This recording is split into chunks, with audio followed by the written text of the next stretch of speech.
Hey everybody, it's Barbara and I'm a nutritionist and a pharmacist, and for today's Motivational Monday I'm going to show you how to make a guilt-free dark chocolate that is homemade, very low in sugar, and great for your health.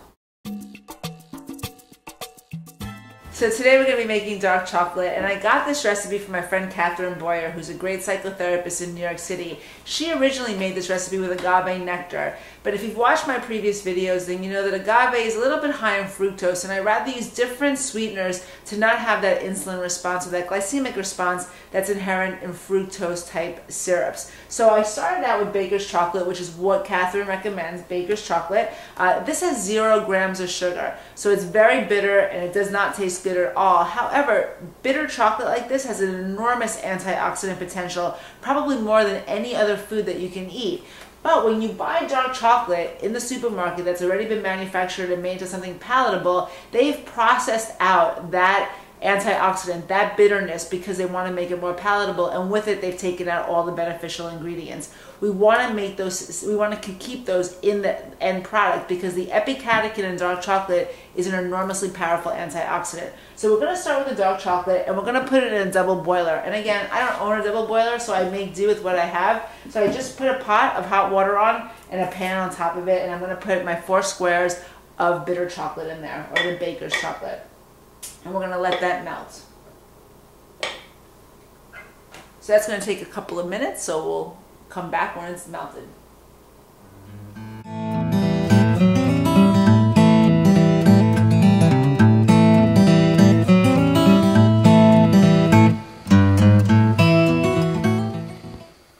So this is just about melted, and now I'm going to add my sweetener. So I'm combining 2 different sweeteners.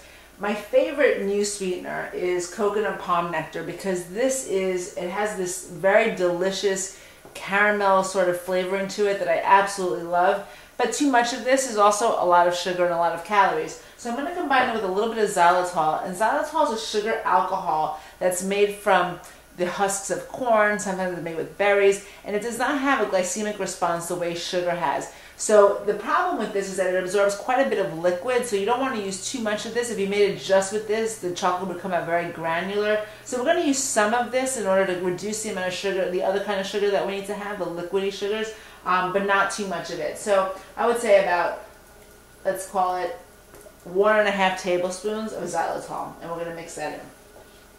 So that xylitol is a sweetish sugar, but again, it doesn't absorb, it absorbs differently in the gastrointestinal tract, so it doesn't have that same insulin response. So we're going to put that in there. I put about a tablespoon and a half, but I can see that I can add a little bit more, so I'm going to go ahead and do that.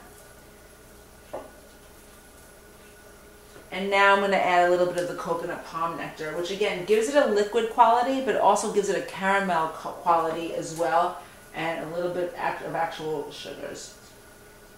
So this is about 2 to 3 tablespoons total. So 4 squares of chocolate need the equivalent, about 8 tablespoons of some sort of sweetener. So I'm going to use about 2.5, 3, maybe 3.5 from xylitol, and then the balance of it from the coconut palm nectar. Mix that up.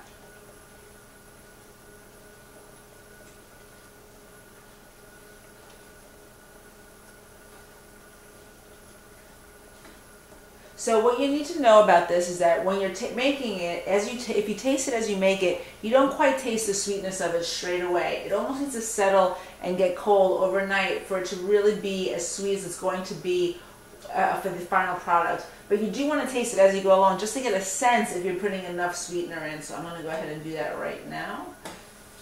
Let's see how I'm doing. Really good.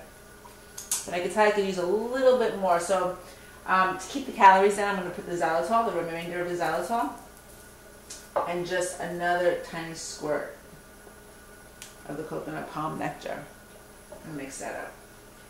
So the more you cook dark chocolate, or this baker's chocolate, the more viscous it becomes, the less liquidy it is, but the flavor is still there, the properties are still there, the antioxidants are still there, so all is good.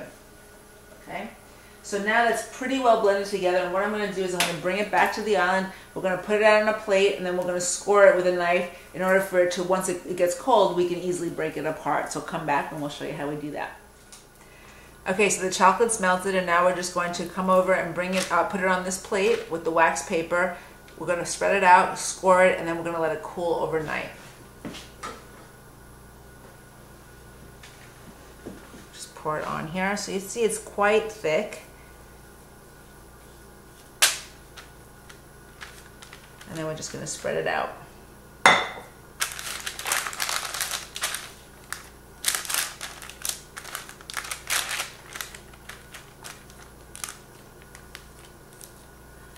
So it doesn't look like regular chocolate, right? It's a little bit thicker, it's a little bit more granular, but it is healthier, and it absolutely gives you what it is that you're looking for in the flavor, the richness of it, all of that. So we spread that out, and now we're going to score it with a knife.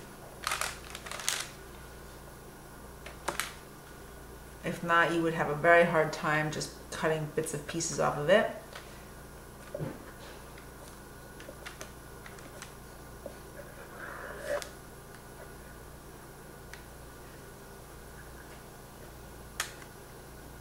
Okay, that's it. And then we're going to cover it, put it in the refrigerator, and then we're going to let it sit overnight. And when I come back, I'm going to show you the one that I made yesterday so you can see how easy it is to just pick off pieces and keep it and then enjoy it as it is. So there we have it. These are some that I made yesterday, so I've already scored them. I'm just going to break them apart. So you see once you've scored them, it's pretty easy. And we just put them in our nice little bowl.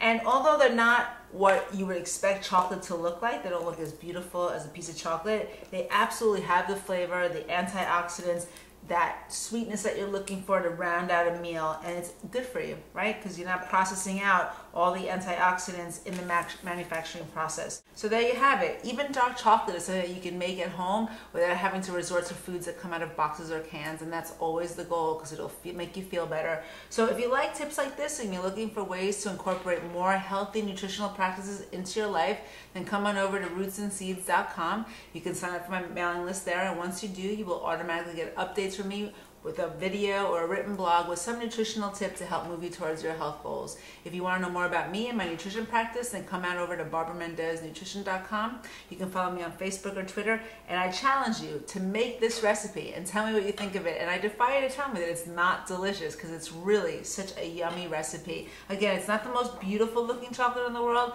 but the flavor is there, the antioxidants are there, it's good for your heart, it's good for your brain, it's good to satisfy your cravings. So enjoy, everybody. Have an awesome Monday, and I'll see you next time.